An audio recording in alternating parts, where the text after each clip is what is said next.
আজিৰ প্ৰথম প্ৰশ্ন, ভাৰতৰ প্ৰথম নিউক্লিয়াৰ ৰিয়েক্টৰটোৰ নাম কি? ইয়াৰ অপশ্যনসমূহ এনেধৰণৰ: ক ৰোহিণী, খ কামিনী, গ অপ্সৰা আৰু ঘ উৰ্বশী।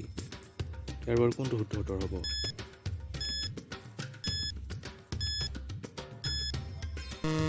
ইয়াৰ শুদ্ধ উত্তৰটো হৈছে অপশ্যন গ অপ্সৰা। প্ৰশ্ন 2, গাখীৰ দৈ হোৱাৰ প্ৰধান কাৰক কি? কি হ'ব পাৰে বাৰু? ইয়াৰ অপশ্যনসমূহ: অপশ্যন ক ভেঁকুৰ, খ বেক্টেৰিয়া, গ ভাইৰাছ আৰু ঘ ওপৰৰ এটা নহয়।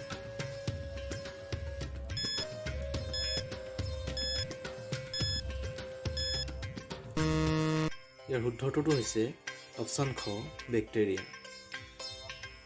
প্ৰশ্ন 3, বুলেট প্ৰুফ স্ক্ৰীণত কোন ধৰণৰ গ্লাছ ব্যৱহাৰ কৰা হয়? ইয়াৰ অপশ্যন ক জেনা গ্লাছ, অপশ্যন খ ৰিইনফৰ্চেড গ্লাছ, গ পাইৰেক্স গ্লাছ আৰু ঘ সোডা গ্লাছ।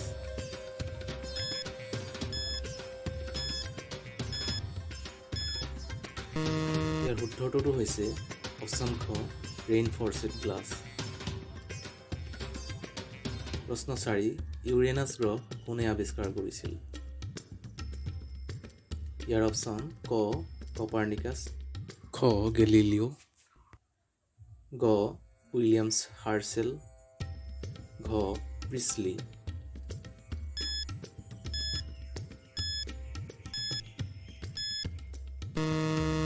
ইয়াৰ শুদ্ধ উত্তৰটো হৈছে অপশ্যন গ উইলিয়াম হাৰ্চেল। প্ৰশ্ন 5, ডিটিপি মানে কি? অপশ্যন ক ডকুমেণ্ট টাইপ প্ৰচেছিং, অপশ্যন খ ডাটা টাইপ প্ৰগ্ৰামিং, অপশ্যন গ ডিজিটেল ট্ৰান্সমিশ্যন প্ৰটোকল আৰু অপশ্যন ঘ ডেস্কটপ পাব্লিছিং।